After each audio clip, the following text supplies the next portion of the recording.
자, 우리 함께 하나님 말씀 보겠습니다. 마태복음 24장 우리 말씀 함께 찾겠습니다. 마태복음 24장 45절부터 51절입니다. 자, 오늘 말씀의 제목은 마지막 때의 삶, 마지막 때의 삶, 마태복음 강의 57번째, 24장 강의는 세 번째 시간입니다. 우리 첫 번째 시간에는 마지막 때의 징조, 지난주는 마지막 때의 신앙, 그리고 오늘은 마지막 때의 삶, 마지막 때 우리가 어떻게 살 것인가 라는 주제로 함께 말씀 은혜를 나누겠습니다.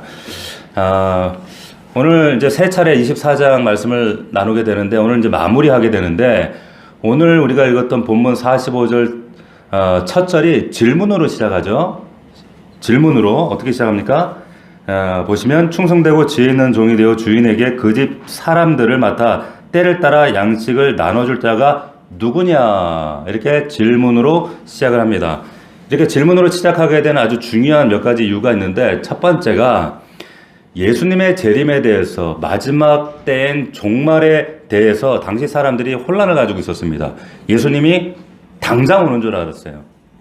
당장 오시는 줄 알았어요. 그래서 제자들도 종종 물었죠. 마지막 때가 언제입니까 도대체? 언제입니까? 근데 예수님께서 몇 가지 예로, 그리고 여러 가지 24장의 내용들을 정말 자세하게 길게 설명을 하시다가 이제 오늘 본문, 마지막 부분으로 이제 본질을 드러내시는 겁니다.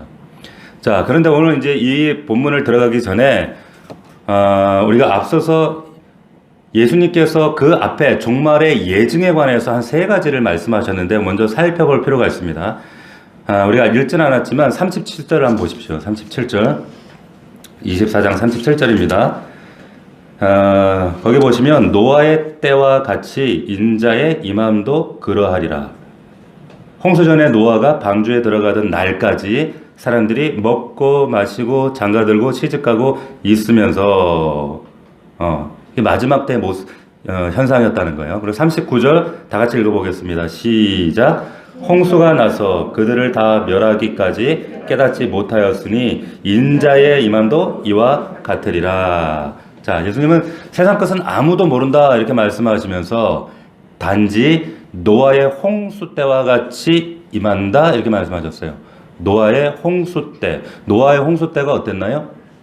자, 여기 보니까 홍수 전까지 사람들이 먹고 마시고 시집가고 장가갔습니다. 자, 이 말은 무슨 말이냐면 세상 끝날까지 어떤 특별한 징조나 어떤 이거 세상 끝이구나 하는 어떤 사인이 없었다는 말이에요. 자, 예루살렘 성전에, 거룩한 성전에 가증한 것이 징조, 결정적인 징조가 있었지만 세상 끝날은 그렇지 않다는 겁니다. 그런 사인이 없다는 거예요. 사람들이 시집가고 장가가고 먹고 마시고, 이 말은 불식간에 그러다가 온다. 전혀 끝날 것 같지 않은데 갑자기 돌연히 임한다. 먹고 마시고 장가가고 시집가고 천년만년 영원할 줄 알았는데 어느 날 갑자기 온다. 도적같이 온다. 이렇게 말씀하시는 겁니다. 그러니까 노아의 홍수 때도 해가 쨍쨍했거든요. 열심히 노아는 만들어요. 그런데 하늘이 쨍쨍한데 어느 날 갑자기 하늘이 터져버리는 겁니다. 전혀 홍수가 날지 같지 않았는데 갑자기 임하는 것처럼. 그래서 43절에 보면 도적같이 임한다 이렇게 얘기하시는 거예요. 도적같이. 도둑이 뭐 언제 간다고 예고하고 가요? 그렇지 않거든요. 갑자기 임하는 겁니다. 그래서 44절 보면 이러므로 너희도 준비하고 있으라. 어느 날에 너희 주가 임할는지 알지 못함이니라. 생각하지 않은 때에 인자가 온다. 생각하지 않을 때. 자, 여기서 우리 성도들이 이제 갖는 오해와 혼란이 있는데, 그게 뭔가 하면 먹고 마시고 시집가고 장가가고, 그러면 이거 잘못된 건가 하시면 안 돼요. 이거는 여러분 우리의 일상을 강조하는 일종의 비유적인 수사법입니다. 그러니까 우리의 일상이 이렇다는 거예요. 세상 밖에 있는 사람들이 먹고 마시고 시집가고 장가가고, 그러면 세상 우리 교회 안에 있는 사람들은 안 먹고 안 마시고 시집 안 가고 장가 안 가요? 안에서 우리도 똑같이 다 한단 말이에요. 똑같아요. 여기에 이거 뭐 마신다 이러면 뭐 여러분들 생각 이런 게 아니라, 우리가 살아가면서 일상 가운데 꼭 필요한 뭐예요? 뭐 마셔야 되잖아요. 먹어야 되잖아요. 그리고 우리 결혼하고 시집 가고 장가가고 다 한단 말이에요.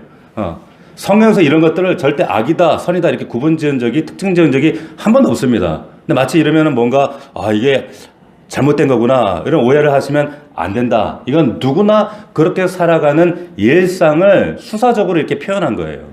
자, 그러면 예수님께서 지금 이렇게 말씀하시는 진짜 참 의도가 뭐냐? 진의가 뭐냐?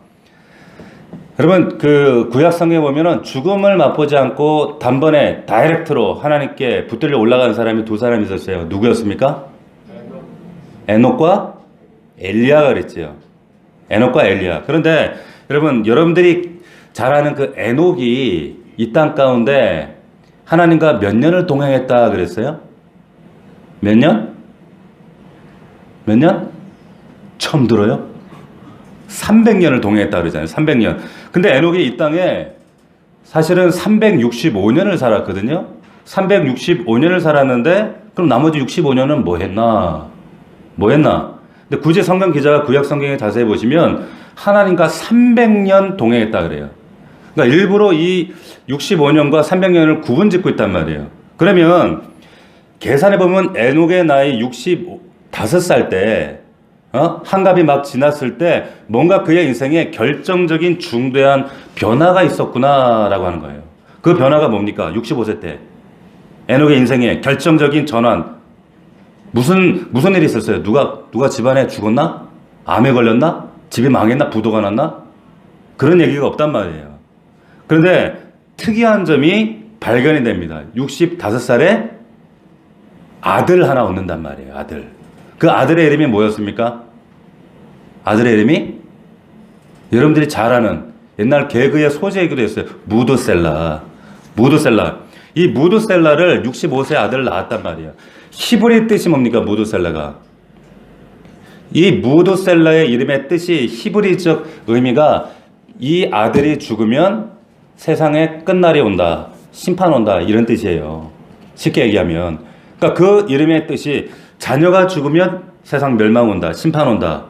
이 이상한 의미를 담아서 하나님이 아들을 줬단 말이에요. 이거 부모가 세상에 자기 아들을 이렇게 짓는 부모가 어디 있겠어요. 이건 하나님이 그 아들의 예언적 선포를 담아서 이 아들을 주셨단 말이에요. 자, 65세가 되던 어느 날 에녹이 아들을 품에 턱 안았는데 이 아들이 죽으면 이 땅의 끝이다. 세상 종말이다. 이런 의미로 아들을 턱 안았을 때 그 전까지 에녹도 먹고 마시고 시집가고 장가가고 똑같은 일상으로 살았습니다. 그런데 65세가 되던 어느 날 그 아들을 무드셀라, 이 아들이 죽으면 끝이다 라는 그 아들을 딱 안았을 때 아버지 마음이 어땠을까요?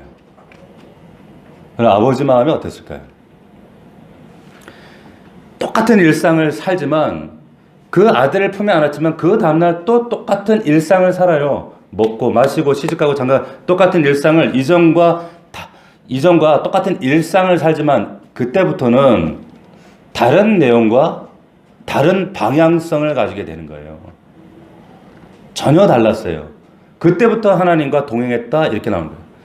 다시 말하면 마지막 날처럼 살아갈 수밖에 없는 겁니다.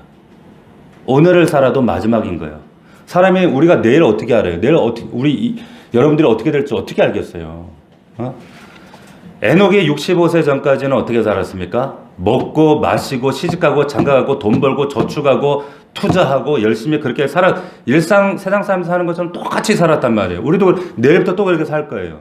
그런데 아들을 허락받는 순간 그때부터 내 삶의 초점과 시각과 그리고 인생의 자세와 내용이 달라질 수밖에 없는 거예요. 그렇지 않겠습니까? 내일을 담보할 수 없고 내일을 보장받을 수 없는 그런 절박한 10년 가운데 마치 시한부 인생처럼 그 하나님의 아들의 이름 속에 담겨두신 그 예언적 메시지를 품에 안고 살아가는 것, 마치 오늘의 마지막처럼. 이게 우리가 믿는 개혁주의 신앙의 종말관입니다. 오늘이 마치 마지막인 것처럼. 마지막인 것처럼. 여러분, 우리 그 톨스토이, 기독교 그 대문했던 톨스토이가 70이 넘은 정말 노령의 나이에 그 인생의 마지막 기독교적 가치관을 함축해서 그가 고백했던 그 글이 있어요. 그게 뭐냐면 인생에서 살아가는 인생에 가장 중요한 세 가지가 있다는 거예요. 세 가지.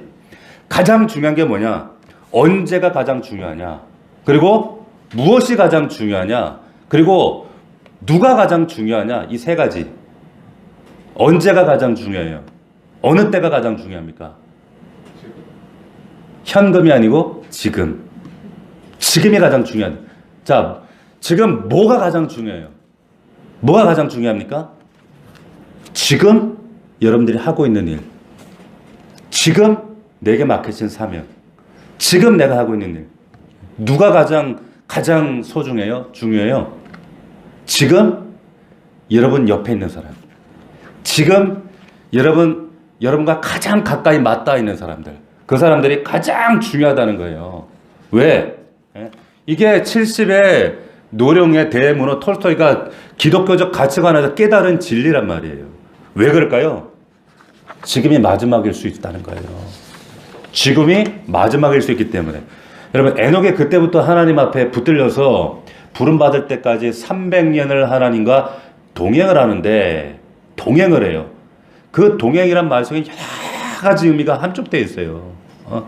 자, 그 전까지는 여러분 동행하는 시간은 아니었어. 그냥 살았어. 똑같이 먹고 마시고 시집가고 장가가고. 그런데 그 시간과 딱 분기점 65세 이후에는 300년간 동행하는 시간을 삽니다. 자, 그런데 여러분 그 65세 난 에녹이 난 무드셀라가 여러분 몇 살에 죽어요? 이 땅에 몇 년을 살았습니까? 예? 몇 년 살았어요? 예? 다 주일학교를 다 뒷문으로 나오셨겠네. 969살 살았잖아요. 성경에서 가장 장수한 사람이 무드셀라 아니에요? 무드셀라. 예? 자, 근데 야 969살 이야 완전히 이건 신라 시대부터 지금까지 살았다는 거 아니야? 이러면서 장수해서 좋았겠네. 누릴 거 다 누렸겠네. 지금 그게 아니에요. 우리는 웃음으로 희화적으로 회자하지만 그런 게 아니라 이 무드셀라 969년을 살았다라고 하는 이 의미 가운데는 하나님의 마음이 녹아져 있는 겁니다. 어떤 마음? 하나님의 어떤 심령? 왜 인류의 가장 오랫동안 대표로 이 무드셀라를 그렇게 오랫동안 이 땅에 남겨두셨을까? 왜요? 오래 참으시는 거예요. 오래 참으셨다는 거예요. 그만큼 사랑으로. 왜? 이 아들이 죽으면 뭐가 임한다 그랬어요? 심판이 임한다 그랬잖아요. 그러니까 하나님 그 생명을 연장하고 붙들고 지탱하고 참고 기다리시는 거예요. 한 사람이라도 영혼 살리기 위해서. 그게 969년이에요. 1000년을 하루같이. 여러분, 그때까지 그럼에도 불구하고 그때 사람들은 어떻게 살았습니까? 일상을 몰두해서 살았습니다. 몰두해서. 자기 인생의 성공과 저축과 투자와 그리고 자식 성공시키고 세상 즐거움 가운데 빠져서 자 이거 나쁜 게 아니에요. 이거 정말 절대 나쁜 게 아닙니다. 앞서 말씀드렸지만 일상이 나쁜 게 아니에요. 근데 우리가 자꾸 이걸 이원적으로 생각하면 교회는 거룩하고 세상은 더럽고 절대 그렇지 않아요. 이거는 절대 그렇게 생각하시면은 여러분들 오해예요. 근데 중요한 것은 성경 기자가 정말 절실하게 적시하고 드러내고 싶은 게 뭐냐면 문제는 뭡니까? 그것만이에요. 그것만 인생의 목적을 가지고 살더라 그 말이에요.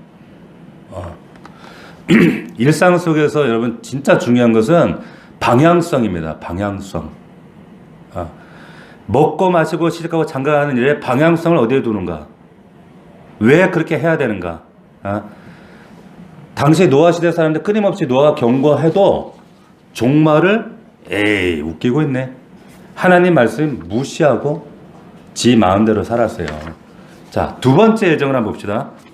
두 번째 예정을 여러분 몇 절을 보시냐면 40절 말씀 보십시오. 40절. 우리 같이 한번 읽어봅시다. 시작.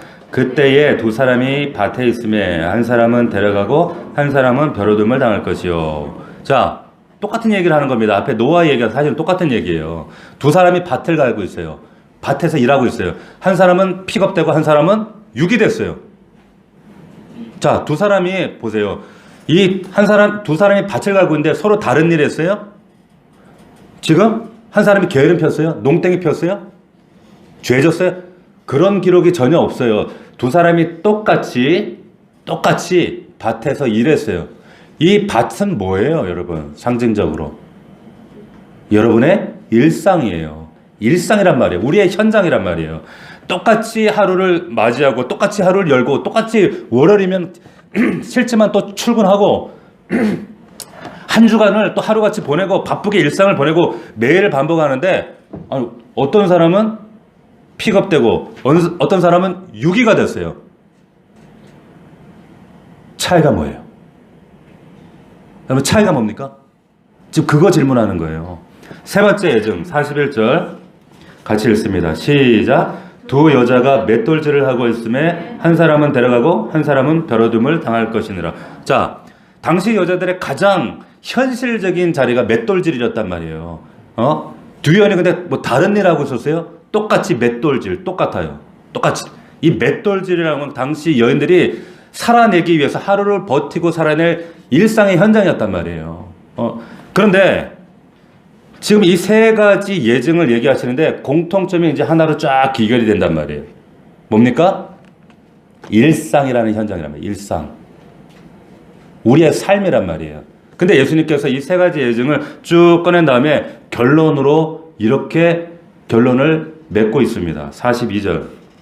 같이 시작. 그러므로 깨어있으라. 어느 날에 너희 주가 임하는지 너희가 알지 못하느니라. 보세요. 결론이 뭐예요? 자, 그러므로 그랬으니까 앞에 이야기 결론이겠죠. 그러니까 결론이 깨어있으라는 거예요. 깨어있으라. 깨어있으라는 거예요. 근데 이걸 모르겠어. 깨어있는 게 뭐예요, 이게? 여러분, 깨어있는 게 뭡니까, 이게? 저도 말씀 준비하면서 이걸 한참 동안 항상 이 부분에 오면 멈춰요. 깨어있어. 그리고 퀘션 마크가 딱 생기는 거예요. 깨어있는 게 뭡니까? 하나님, 이게 깨어있는 게 도대체 뭘까요? 요즘에 우리 죄송합니다. 우리 사모가 앞에 있지만 우리 사모가 요즘에 코를 많이 골아요. 밤에. 제가 밤에 한 3번, 4번 이렇게 깨잖아요. 그러면 다시 자야지. 내일 새벽에 일찍 주일 일이니까 자야지 하는데 잠이 잘 안 와. 아니면 잠들려고 하면 20분이 더 걸려요. 그걸 한 3, 4번 반복을 해요. 아침에 일어나면 내가 코 골았다고 우기는데 이게 누가 맞는지 모르겠어요. 근데 그러다가 막 잠을 못 자고 아침에 일어나는데 진짜 어떻게 보면 저야말로 깨어있는 사람이에요. 깨어있잖아요. 못 자. 깨어있잖아요. 이런 물리적인 잠을 얘기하는 건가요? 깨어있어라. 뭐가 깨어있는 거예요? 우리 42절 다시 한번 보면 그러므로 깨어있으라. 어느 날에 너희 주가 임하는지 너희가 알지 못한다. 이렇게 말씀하고 있습니다. 이건 돌연성을 얘기하는 거예요. 돌연성. 갑작스럽게 온다고요. 갑작스럽게. 근데 이때와 시간은 아무도 몰라요. 아무도 모른다. 위로 36절을 가보시면 자, 한번 같이 읽어봅시다. 시작. 그러나 그날과 그때는 아무도 모르나니 하늘의 천사도 아들도 모르고 오직 아버지만 아시느니라. 보세요. 누구만 아신대요? 아버지만. 이게 무슨 뜻이에요? 아버지만. 아니 우리 주님이 예수님이 하나님의 아들이신데 예수님도 모른다고? 그럴 리가? 이게 그런 의미. 아버지는 알고 예수님은 모른다. 이게 그런 의미가 아니에요. 이게 무슨 뜻일까요? 이 부분을 여러분들 이해하시기 위해서는 유대인의 풍습을 여러분들이 이해하실 필요가 있어요. 유대인들은 역사적으로 참 유례 없이 결혼식을 길게 하는 민족입니다. 얼마 동안 해요? 1년 이상을 합니다. 1년 이상. 그러니까 무려 1년간에 걸쳐 결혼식이 진행되는데 처음 결혼식을 어디서 해요? 신부집에서 합니다. 거기서 언약이 이루어지고 포도주 잔을 나누고 그리고 서로 약속하고 이제 정식적으로 예식이 끝나면 부부가 되는 거예요. 근데 성경에 보면 이걸 정혼, 약혼이라고 그랬는데 그게 번역은 해놨지만 이거 틀린 겁니다. 이때부터 정식 아내, 정식 남편, 부부예요. 정식 부부예요. 그러나 단 한 가지 육체적인 부부 관계는 맺지 못해요. 그리고 이제 그날 밤 예식이 끝나면 신랑이 1년 후 어느 날 신부에게 약속을 하고 알지 못하는 그날 내가 그대를 데리러 오겠소. 그때까지 기다리시오. 내가 반드시 당신을 데리고 오겠다. 이렇게 하면서 쫙 다시 집으로 본가로 돌아갑니다. 그럼 이제 그 1년 동안은 뭐 죽음이라는 문제가 생기지 않는 한 절대로 만날 수 없어요. 그럼 신부가 친정집에 남겨져서 신부는 뭘 할까요? 뭘 하겠어요? 신부섭 하는 거예요. 그때부터 이제 오로지 신랑만을 위해서 신부섭. 이 집안 사람들, 우리 신랑이 에브라임 지파, 이 에브라임 지파는 짠 거를 좋아한다. 그러니까 짠 거, 우리 경상도 사람 짠 거 좋아하는 것처럼 짠 거 음식 만드는 거 연습하고, 나의 옛사람, 옛날 흔적을 다 지워야 돼. 옛날 만났던 남자친구 다 전화번호 지우고, SNS 삭제하고, 인스타그램도 지우고, 막 이런 거 한단 말이에요. 이렇게 싹 지우고, 이제 옛사람 다 정리하고, 그러면서 오매불망 신랑만 기다리는 거예요. 1년 동안. 여러분들이 지금 그 기간에 있는 거예요. 지금 아시겠어요? 여러분들이 그 다시 오실 신랑 기다리고 있단 말이에요. 지금. 아시겠어요? 그게 성도란 말이에요. 자, 그래서 다시 오실 예수 그리스도 그날을 기다리면서 오매불망 모든 내 삶의 시간표를 그분께 겨냥하고 신부 수업하면서 거룩하게 정결하게 단장하기 위해서 준비하고 이제 거룩한 신부로서 신랑을 맞이하는 거예요. 자, 그러면 신랑은 돌아가서 뭘 해요? 뭘 할까요? 아버지 감독 아래 종들과 함께 이제 신부와 같이 살 집을 짓는 거예요. 집을. 근데 신부를 빨리 데리고 싶고 보고 싶으니까 얼마나 참 보고 싶겠어. 아버지 이제 데려오면 안 될까요? 한 절반쯤 됐는데 미리 가서 좀 데려오면 안 될까? 그럴 수 없어요. 그럴 수가 없고, 자, 그 모든 종료 선언 그리고 그 신부를 데려와라 라고 하는 선언은 누가 할 수 있어요? 아버지만 할 수 있어요. 아버지만 하는 거예요. 그러니까 요한복음 14장에 보면 제자들이 자꾸 예수님 어디 간다 이러니까 어디 가시는데 도대체 물었잖아요. 그랬더니 예수님이 너희가 지금은 내가 어디 가는지 알지 못하지만 후일에는 알게 될 것이다. 내가 너희를 위하여 뭘 예배하러 간다 그러셨어요? 처소를 예배하러 간다 그랬잖아요. 처소. 이게 뭐예요? 지금 이런 유대인들의 결혼 풍습을 배경으로 예수님께서 하시는 거예요. 신랑 대신 예수 그리스도가 우리를 단장하고 있는 우리를 맞이하러 이렇게 오신단 말이에요. 그래서 신랑이 자기 집에 돌아가서 이제 신부 맞을 집을 뚝딱뚝딱 열심히 지어요. 근데 그러다 어느 날 아버지가 아들을 부릅니다. 야, 이리 오너라. 아버지 부르셨습니까? 야, 그 정도면 됐다. 그 정도 됐으니까 오늘 너 속히 가서 네 아내 신부 데리고 와라. 이렇게 얘기를 합니다. 그러면 아들이 그래요? 아버지 잠깐만요. 근데 나 지금 아직 짓다가 말았는데 아버지 지금 친구들하고 선약 있는데요. 그럴까요? 그럴 수 없어요. 절대 그럴 수 없습니다. 그날로 가야 돼요. 그날 밤. 그래서 도적같이 오는 거예요. 도적같이. 자, 그래서 이건 아들도 모르고 천사도 모른다. 아버지만 한다. 이 말은 이 집을 다 완공한 선언은 아버지만 할 수 있다. 그 얘기예요. 아멘입니까? 이해가 되시죠? 자, 이건 그날 그때를 안다 모른다의 그런 개념이 아니라 그 결정권, 신부 데리고 와라 라고 하는 결정권이 아버지에게만 있다라고 하는 유대인의 풍습을 그대로 지금 말씀하시는 거예요. 유대인들은 이거 다 알아들었어요. 그래서 유대인들은 이렇게 오시겠구나 다 알아요. 자, 그래서 이제 그날 밤에 친구를 대동해서 신부를 한 걸음에 달려가서 아내를 맞이합니다. 그리고 이제 신랑집에서 두 번째 결혼식을 하는 거예요. 이 두 번째 결혼식은 며칠간 이루어지는가? 7일간 이루어집니다. 요한복음 2장에 보면 가나 혼인잔치가 그게 바로 두 번째 결혼식이에요. 자, 보세요.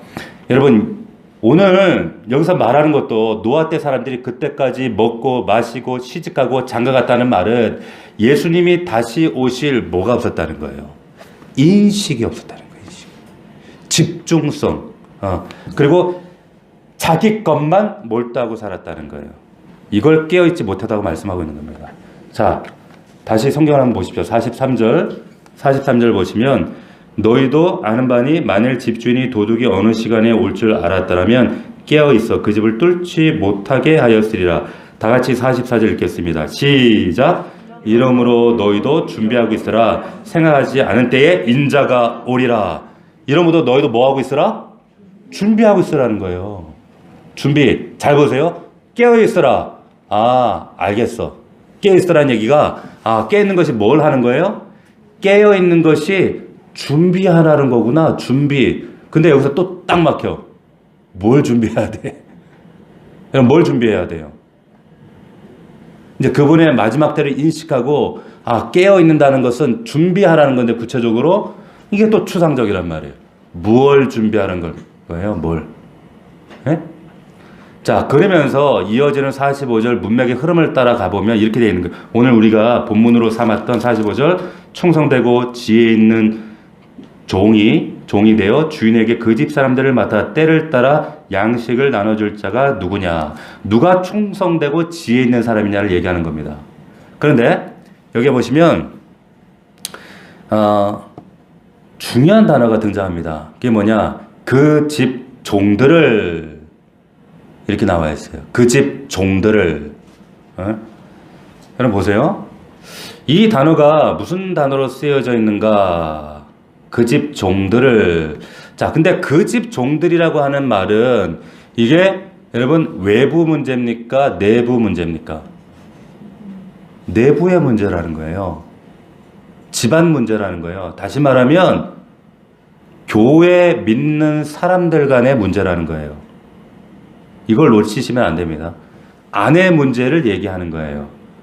근데 이게 병행구절에 누가복음 12장 42절에 가면 똑같은 문장인데 조금 달라요. 주께서 이르시되 지혜 있고 진실한 청지기가 되어 주인에게 그 집 종들을, 여기는 그 집 사람이 아니라 그 집 종들을, 이렇게 돼 있어요. 그 집 종들을 맡아 때를 따라 양식을 나눠줄 자가 누구냐. 이게 지금 24장 전체의 가장 핵심적인 본질을 다루고 있는 거예요. 보세요. 근데 이 그 집 종들, 이 단어가 여러분들이 아는 단어입니다. 테라페이아, 이렇게 되어 있어요. 테라페이아. 이게 무슨 말이냐면, 여러분들 테라피 하죠. 테라피. 예? 아로마 테라피, 힐링 테라피 하잖아요. 그죠? 그 테라피 단어예요. 근데 왜 그 단어를 여기다 썼을까? 이 단어가 테라페이아. 여기 있는 종들을 묘사하는데 테라페이아. 근데 이 단어가 어디에 구체적으로 사실은 쓰여지는 단어냐면, 여러분 이 계시록으로 한번 가보겠습니다. 요한계시록 22장. 요한계시록 22장 1절 2절을 한번 찾아보겠습니다. 우리 신약성경 맨 뒤로 한번 가보십시오. 요한계시록 22장 1절.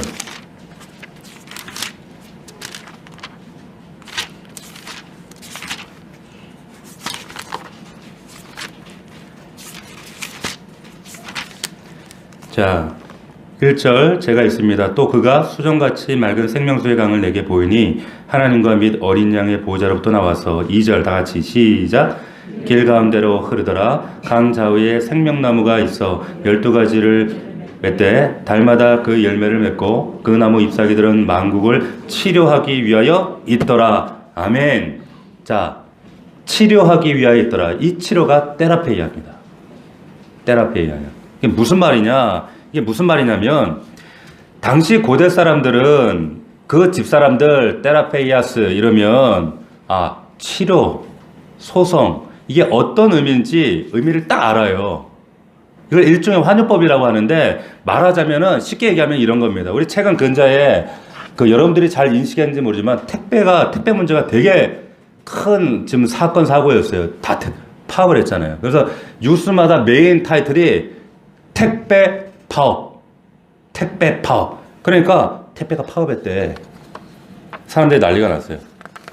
자, 근데 우리가 한번 따지고 보면 이게 말이 돼요? 택배가 파업했대. 아니, 택배 그 종이박스가 어떻게 파업을 해요? 택배가 어떻게 파업을 해? 그런데 그 제목 보고 못 알아들을 대한민국 사람은 아무도 없어요. 이게 워딩 자체를 보면, 이거는 택배 노조가, 임금에 뭔가 근무 조건이 마음에 안 들어서, 일을 파업했구나. 이런 뜻으로 우리는 딱 안단 말이에요. 그런데 파업했대. 택배 파업. 이러면 다 알아듣는단 말이에요.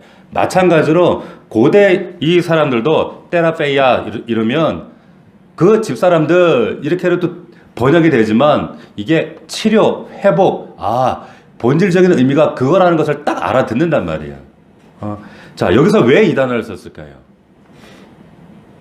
왜 왜 본질적인 문장으로 이 부분을 다루고 있는가?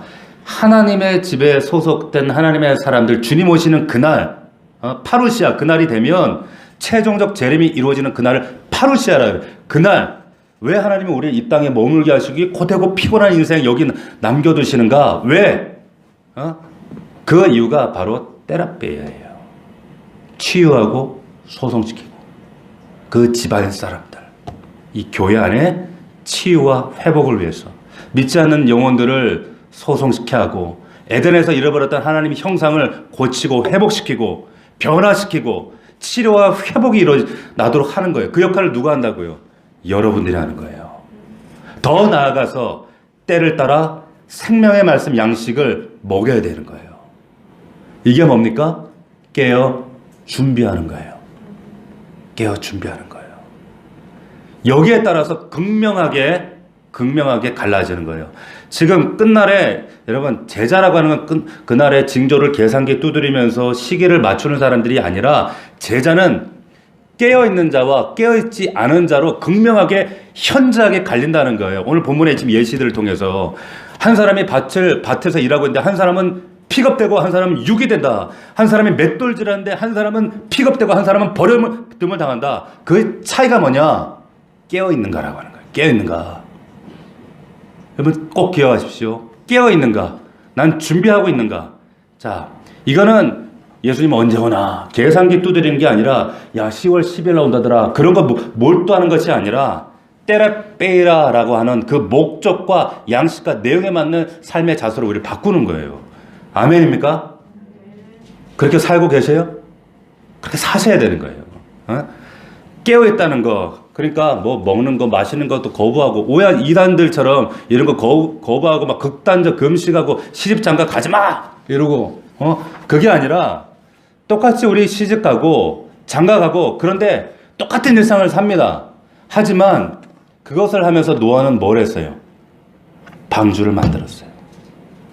영혼 구원한 살리는 그 일을 했단 말이에요. 자신에게 주어진 하나님 말씀을 믿고 순종합니다. 먹고 마시면서 복음 전합니다. 시집가고 장가가지만 그게 영원하지 않다는 걸 우리는 알아요. 그렇기 때문에 똑같은 일상을 살아내지만 세상 사람들이 살아가는 자세로 살지 않아요. 날마다 죄인들 향해서 복음을 선포하고 아픈 자들을 치유하고 테라피하고 끊임없이 복음을 위해서 우리의 인생을 하나님 앞에 드린다는 거예요. 이게 준비하는 거예요. 이게 24장의 본질이란 말이에요. 더 구체적인 이야기를 그래서 베드로가 24장에 이 내용을 묵상하고 주님 가신 이후에 이 말씀을 베드로전서에 이렇게 요약을 했습니다. 한번 찾아봅시다. 베드로전서 우리 381면 우리는 마지막 때 어떻게 살아야 되는가? 깨어 준비한다는 건 뭔가? 베드로전서 4장 7절부터 11절 신약성경 381면 우리 다 찾아봅시다.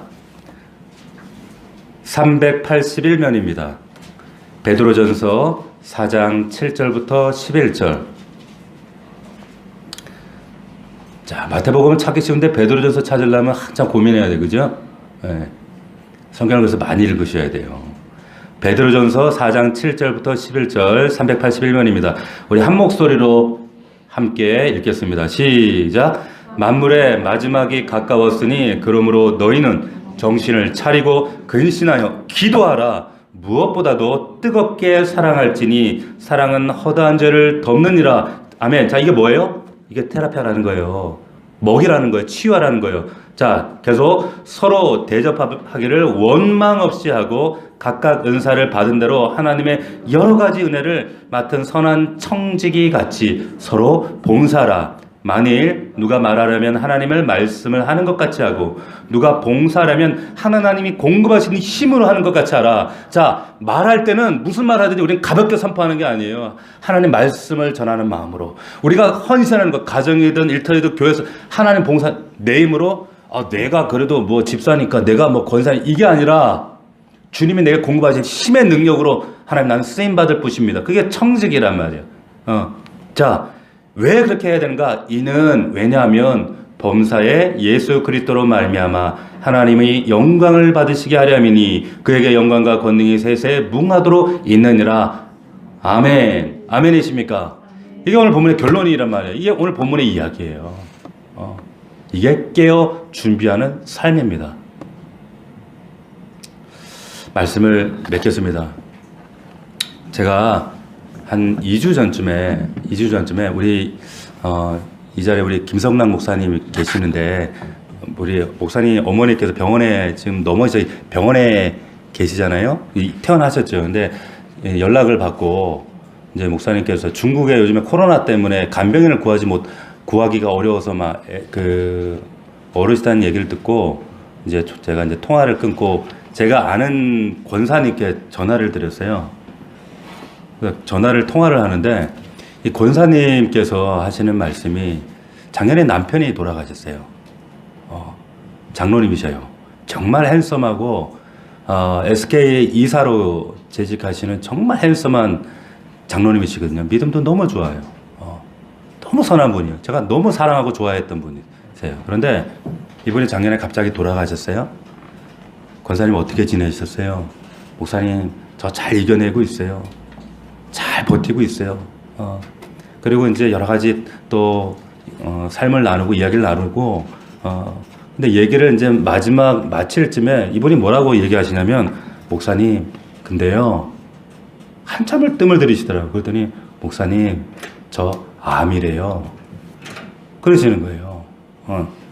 목사님 저 암이래요. 그러세요. 근데 제가 그 얘기를 듣는데 갑자기 띵 뒤통수한테 맞은 것 같은 거예요. 목사님 저 폐암이래요. 그래서 지금 항암 받고 있어요.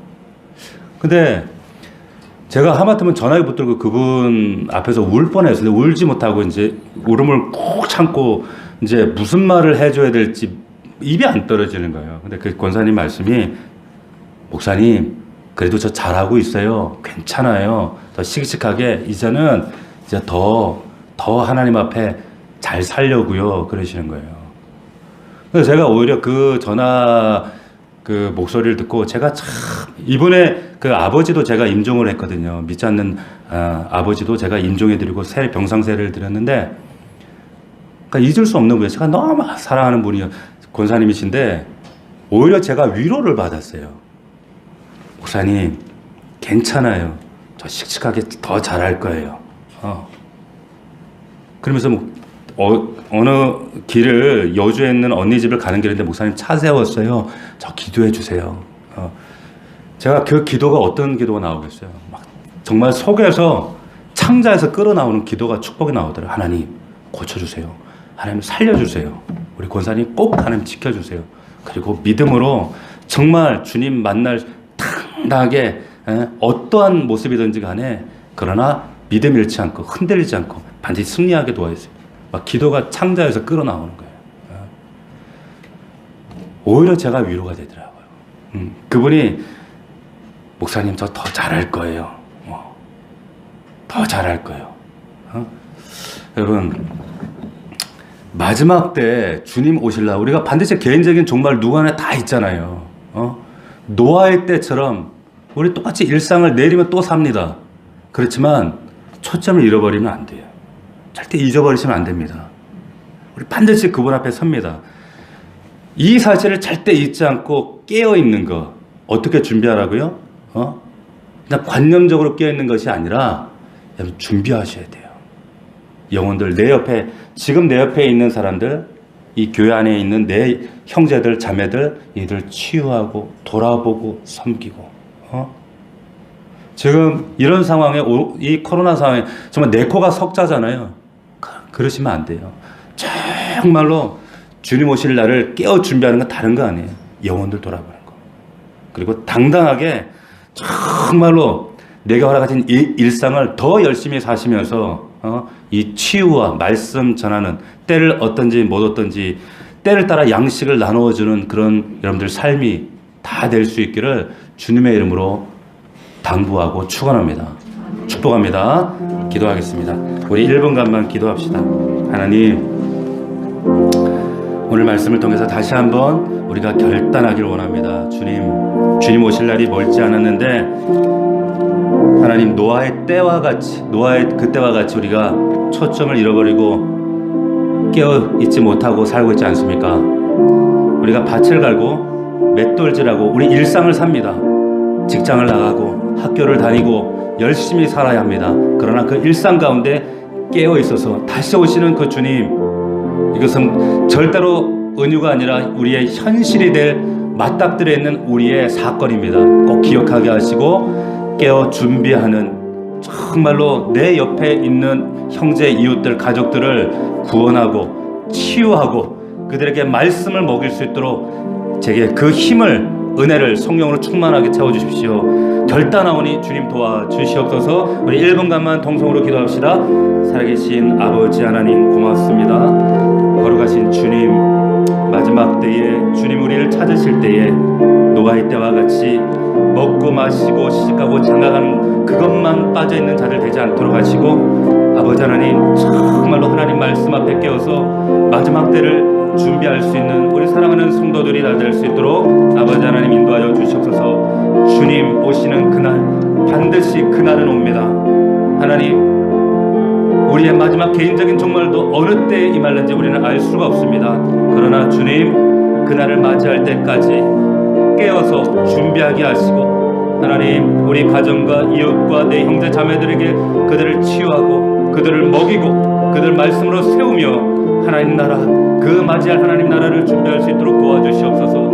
아버지 하나님, 우리 사랑하는 성도들이 그런 믿음 가운데 서게 하여 주옵소서. 이 자리에 예배하는 성도들과 온라인으로 예배하는 모든 성도들 한 사람 한 사람 깨어 준비하는 자들 되게 하옵소서. 마지막 때를 정말 충성되고 지혜로운 아버지 하나님 이 종들처럼 하나님, 정말로 하나님 충성되고 지혜 있는 종이 되어 주인에게 그 집사람들을 맡아 때를 따라 양식을 나누는 자가 누구냐? 아멘. 바로 여기 있습니다. 제가 바로 그 충성되고 지혜 있는 종입니다. 하나님, 나를 써 주시옵소서. 그러한 믿음과 고백으로 하루하루 우리 일상을 담대히 살아낼 수 있도록 아버지 역사하여 주옵소서. 함께하여 주시옵소서.